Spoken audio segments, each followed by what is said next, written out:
Guys, welcome to our channel Defense Short. So in today's video session we are going to cover some most important current affairs which will be very important for your NDA examination, National Defense Academy examination, Air Force X and Y group, Navy AA and SSR, and also for those who are preparing for their FCAT and CDS examination, and also for those who are preparing for their SSB। जो बच्चे SSB interview के लिए तैयारी कर रहे हैं उनके लिए भी एक इम्पोर्टेंट करंट अफेयर का सेक्शन है। इसके अंदर हम करंट अफेयर्स को थोरोली डिस्कस करेंगे, उनके क्वेश्चन क्यूज की फॉर्म में होगा बट उसको थोरोली डिस्कस करने की कोशिश करेंगे। Okay, so let's get started without wasting any time. और first question for today is Sumit Antil. Now we don't know he this person. Sumit Antil जो गोल्ड मेडलिस्ट है, इंडिया को गोल्ड मेडल दिलवाया है टोक्यो पैरा ओलंपिक्स के अंदर, ये कौन से स्पोर्ट से बिलोंग करते हैं?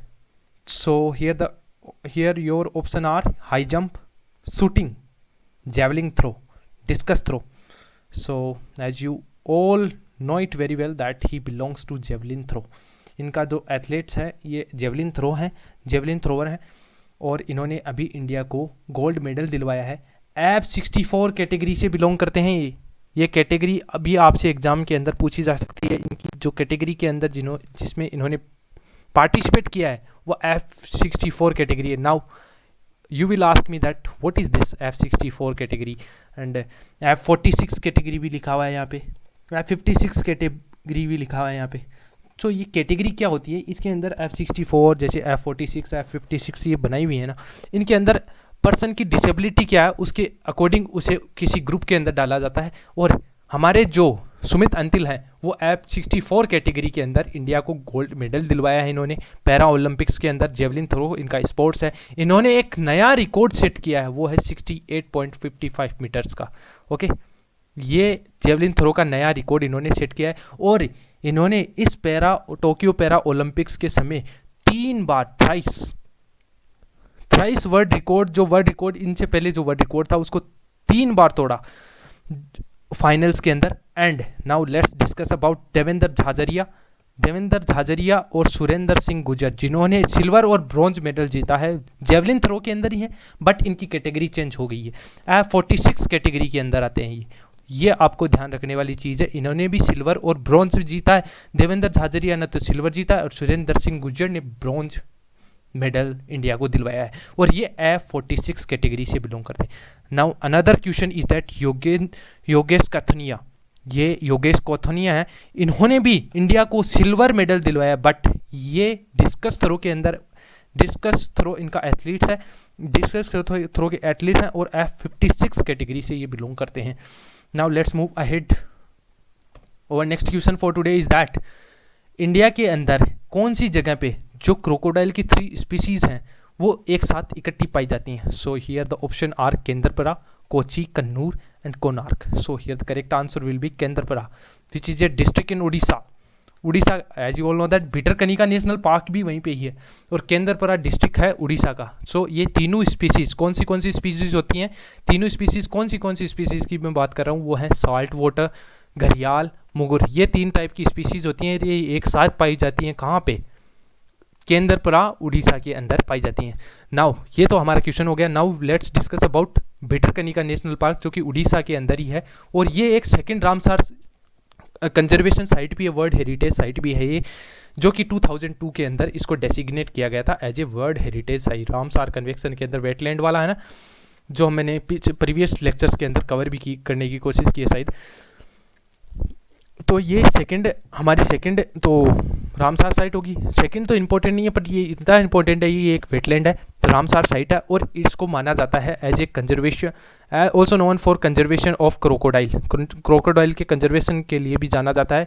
यहाँ पे माना जाता है कि मोर देन 70% क्रोकोडाइल्स का ये घर माना गया है Bhitarkanika national park. So let's move ahead to the next question which is Indian navy ने अभी गल्फ ऑफ एडन जो यमन के पास में वहाँ पे एक नेवल एक्सरसाइज कंडक्ट की है, वो किस कंट्री के साथ में की है? सो रशिया, जर्मनी, फ्रांस और इटली आपके ऑप्शन है। Here the correct option will B Germany. सबसे पहले तो हम गल्फ ऑफ एडन के बारे में डिस्कशन करते हैं। तो गल्फ ऑफ एडन को गल्फ ऑफ बर्बरा भी बोला जाता है, और ये हमारी जो कंट्री यमन और जिबूती हैं उसके बीच में पड़ती है और रेड सी और अरेबियन सी को कनेक्ट करती है। ओके, ये गल्फ ऑफ एडन है, इसको गल्फ ऑफ एडन बोला जाता है। नाउ जो जर्मनी है, इसके साथ में इंडियन नेवी ने अभी जॉइंट एक्सरसाइज की है, और ये एक्सरसाइज पायरेसी पेट्रोल थी, एंटी पायरेसी पेट्रोल थी। जो पायरेसी होती है, वो पायरेट्स आपने मूवी देखी होगी, वैसी ही कुछ रियल लाइफ में भी होते हैं कुछ, तो उनको कैसे कंट्रोल किया जा सकता है, उनको कैसे कैप्चर किया जा सकता है, ये पायरेसी रोकी जा सकती है, तो उसके अगेंस्ट इंडिया ने जर्मनी के साथ मिलकर ये एक्सरसाइज कंडक्ट की है। नाउ ये मिलिट्री एक्सरसाइज क्या होती हैं, वॉर गेम्स क्या होते हैं, ये हम आगे के क्वेश्चन में डिस्कस करेंगे, मैंने इंक्लूड किया है। इंडिया की INS त्रिकंद और जर्मनी की फ्रिगेट बैरन ने गल्फ ऑफ एडन के अंदर इस एक्सरसाइज के अंदर पार्टिसिपेट किया है। Next question for today is that which is the first Indian state to vaccinate its entire adult population. जो इसकी एडल्ट पॉपुलेशन है, अबव 18 के जो पॉपुलेशन है, उसको पूरी पॉपुलेशन को एटलीस्ट फर्स्ट डोज से वैक्सीनेट कर दिया गया है। कौन से स्टेट के अंदर? आंध्र प्रदेश, हिमाचल प्रदेश, हरियाणा और Goa. So here the correct option will be Himachal Pradesh. Himachal Pradesh ने, और ये इंडिया का पहला स्टेट भी बना, फर्स्ट स्टेट है जिसने ऐसा कुछ किया है जहाँ पे अबव 18 की जो पॉपुलेशन है उसको फुल्ली वैक्सीनेट किया गया है, एटलीस्ट फर्स्ट डोज तो उनको मिला है। ओके, सो ये इतना ही इंपॉर्टेंट था इस क्वेश्चन के अंदर। Now let's move ahead. Now ये question again very very important है, क्योंकि इसके अंदर एक तो इंटरनेशनल ऑर्गेनाइजेशन का डिस्कशन होगा, और ये एक इम्पोर्टेंट ऑर्गेनाइजेशन है जिसके अंदर इंडिया भी इसका एक मेंबर है। बिम्स्टेक, जो 8th बिम्स्टेक की जो एग्रीकल्चरल एक्सपर्ट मीटिंग हुई है, ये किस कंट्री के द्वारा होस्ट की गई है? Sri Lanka, Nepal, India, Myanmar. So ये होस्ट की गई है इंडिया के द्वारा।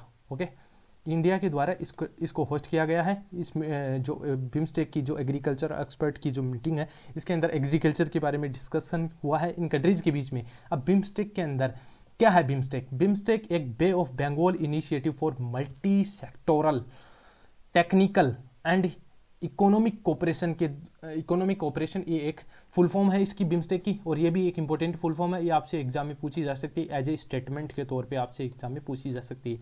इसके अंदर ये क्या है? इंटरनेशनल ऑर्गेनाइजेशन है जिसके अंदर 7 साउथ एशियन और साउथ ईस्ट एशियन नेशन आते हैं। और कौन से नेशन हैं वो?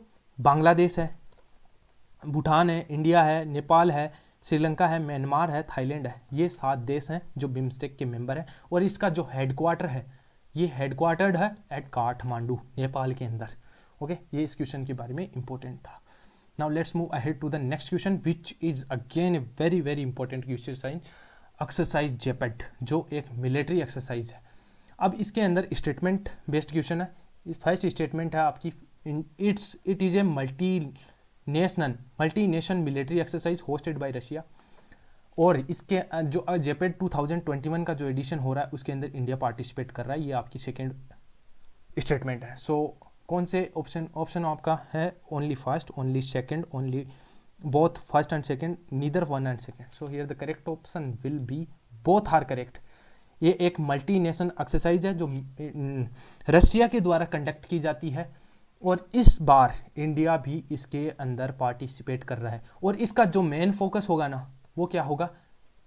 वो primarily on operation against terrorist. जो टेररिज्म है, उसके जो टेररिस्ट हैं उनके अगेंस्ट कैसे एक्शन लिया जा सकता है, उनके अगेंस्ट कौन सी स्ट्रेटेजी, कौन सा टैक्टिक्स अप्लाई किया जा सकता है ताकि उसको कंट्रोल किया जा सके। As you all know that Indian army से 200 पर्सनल्स इस एक्सरसाइज में पार्टिसिपेट करेंगे, जो सितंबर अभी चल रही है। ये एक्सरसाइज 3 से लेके 16 तारीख तक, 16 सितंबर तक ये कंडक्ट होगी। Now let's discuss about what are military exercises. और मिलिट्री एक्सरसाइजेस को वॉर गेम भी बोला गया है। क्यों? क्या होती है मिलिट्री एक्सरसाइज? मिलिट्री एक्सरसाइज के अंदर क्या किया जाता है, जो मिलिट्री के जो रिसोर्सेज है ना, उनको एक साथ जो रिसोर्सेज हैं उनको ट्रेनिंग के तौर पे, जैसे ट्रेनिंग करते हैं ना सोल्जर, वैसे ही कुछ एक्सरसाइजेज वगैरह होती हैं कि हम अगर रियल कॉम्बैट हुआ तो उसके अंदर हमारी आर्मी कैसे एक्ट करेगी उस सिचुएशन को ले, वो जो जैसे मतलब टेररिस्ट अटैक हो रहा है, होने वाला है, तो उसको कैसे कंट्रोल करना है, कौन सी स्ट्रेटजीज अप्लाई करनी है, कौन से टैक्टिक्स अप्लाई करने हैं, ताकि उसको क्या किया जाए, कॉम्बैक्ट किया जाए, उसको रोका जाए, रजिस्ट किया जाए। वॉर गेम, अगर इसके अंदर वॉर गेम किसी दो या दो ज़्यादा कंट्रीज़ के बीच में, एक अकेली कंट्री भी होस्ट कर सकती है कोई सी वॉर गेम को, और दो या दो से अधिक कंट्रीज़ के बीच में भी हो सकता है, ताकि जो मिलिट्रीज़ हैं बोथ द कंट्रीज़, उनके अंदर बेटर कोऑर्डिनेशन आ सके एक साथ। अगर मान लो किसी इंडिया को यूएसए की जरूरत पड़ गई, या फिर इंडिया को रशिया की जरूरत पड़ गई किसी एक्सरसाइज की, किसी टेररिस्ट या फिर टेररिस्ट ऑर्गेनाइजेशन या फिर किसी भी एक्टिविटी को कंट्रोल करना है उन एक्सरसाइज को, तो उसके अंदर वो कैसे कंट्रोल करेंगी, कैसे एक साथ मिलकर कोऑर्डिनेट करेंगी, एक साथ कैसे काम करेंगी, और कैसे उस एनिमी को क्या करेंगी, कैप्चर करेंगी या फिर उसको रोकेंगी। ओके, ये एक विदाउट एक्चुअल कॉम्बैक्ट के, यानी कि एक्चुअल कॉम्बैक्ट के बिना ही एक ऐसी कुछ टेस्टिंग स्ट्रेटजीज बनाई जाती हैं जिनको क्या किया जाता है, टेस्ट किया जाता है। Okay, let's move ahead. Again this question is again very important question, cobra Gold military exercise NDA examination के अंदर 1 और 2 क्वेश्चन, लगभग हर बार ही एक क्वेश्चन या 2 क्वेश्चन एनडीए एग्जामिनेशन के अंदर पूछा जाता है मिलिट्री एक्सरसाइजेज से। तो कोबरा गोल्ड मिलिट्री एक्सरसाइज किस कंट्री के द्वारा होस्ट की गई है? Thailand, China, Russia, Turkey. Thailand के द्वारा ये होस्ट की गई। As you all know that Thailand की capital Bangkok, and military exercise के बारे में हमने पहले ही डिस्कशन कर लिया है। Now this question is again very very important question. इसके अंदर आपको पूछा गया है कि लाइकली इम्पैक्ट क्या होंगे इंक्रीज इन एटमॉस्फेरिक एरिसोल। जो एटमॉस्फेरिक एरिसोल है, अगर वो इंक्रीज हुआ एटमॉस्फेयर के अंदर, तो उसके इम्पैक्ट क्या क्या होंगे? क्या वो एटमॉस्फेरिक ओजोन है उसको डिस्ट्रक्ट करेगा, या फिर जो हमारा रेनफॉल पैटर्न है उसको इफेक्ट करेगा, या फिर जो हम सोलर एनर्जी, जो फोटोवोल्टिक सेल्स या जो रूफ टॉप सोलर इंस्टॉलेशन कर रखा है जहाँ से हम सोलर एनर्जी या सोलर एनर्जी जनरेट करते हैं, उसको रिड्यूस करता है। सो आपके ऑप्शन तो इसमें गलत दिए गए हैं, चलो मैं दे देता हूँ। Only first, only 1 and 3, only 1 and 2, all and none of them, none, any. So here the correct option will be all. अब पहले तो हम डिस्कशन करते हैं ये क्वेश्चन इंपॉर्टेंट क्यों है। इसके अंदर देखो थोड़ा सा एरिसोल एक केमिस्ट्री का टॉपिक भी है। अब ये क्वेश्चन बहुत ज़्यादा इंपॉर्टेंट, क्योंकि इसके अंदर एटमॉस्फेयर के ऊपर हमारा जो इन्वायरमेंट है उसके अफेक्ट पड़ रहा है। क्या है एरिसोल? एरिसोल क्या होता है कि एक माइन्यूट पार्टिकल्स होते हैं कि जो कि जैसे सस्पेंडेड होते हैं एटमॉस्फेयर के, जैसे आपने धूल नहीं देखी, फोग। अब फोग क्या होता है? फोग के अंदर जो वाटर वेपर है वो कंडेंस ही तो हो जाती है ना, तो वो किसके ऊपर कंडेंस होती है? जैसे आप इसको मान सकते हो एरिसोल, ये एक एरिसोल पार्टिकल है। ओके, इसके ऊपर वाटर ड्रॉपलेट्स क्या हुई हैं? कंडेंस हुई है। वो जो वाटर वेपर है वो इसके ऊपर आके कंडेंस हो चुकी है। ओके, इसी को ही बोला जाता है एरिसोल। अब एरिसोल क्या क्या कोज करता है हम देखते हैं, ये क्यों तीनों स्टेटमेंट करेक्ट हैं। अब आपको पता है कि जब एरिसोल है ना, एरिसोल उस साइड की तरह एक्ट करता है जहाँ पे केमिकल रिएक्शन होना बहुत इजी होता है। ओके, ये एक ऐसी साइड की तरह एक्ट करता है जहाँ पे chemical reaction easily take place कर सकती है। ओके, सो और ये केमिकल रिएक्शन अगर टेक प्लेस करेगी तो ये स्ट्रेटोस्फीयर, जो हमारी जो लेयर्स हैं, एटमॉस्फेरिक लेयर्स हैं, लेयर ऑफ एटमॉस्फेयर स्ट्रेटोस्फीयर है, उसके अंदर ओजोन पाई जाती है और ओजोन के ये डिप्लीट करती है। ओके, उसको डिस्ट्रक्ट करती है। एरिसोल CCN, क्लाउड कंडेंसेशन न्यूक्लियाई, या इसको भी बोला जाता है क्लाउड सीड भी बोला जाता है। अब इसको डिस्कस करेंगे हम। CCN क्या होता है या फिर क्लाउड सीड क्या होता है? क्लाउड कंडेंसेशन न्यूक्लियाई क्या होती है? क्लाउड कंडेंसेशन न्यूक्लियाई और क्लाउड सीड, ये कुछ नहीं, बस कुछ माइन्यूट पार्टिकल होते हैं 0.2 माइक्रोमीटर्स के। जैसे ये इस पार्टिकल को आप ये मान लो कि इसकी साइज है 0.2 माइक्रोमीटर की, जिसके ऊपर क्या होता है कि जो वाटर वेपर है वो कंडेंस होती है, उसकी तरह भी एक्ट करता है। वो हमने पहले ही डिस्कस कर लिया है।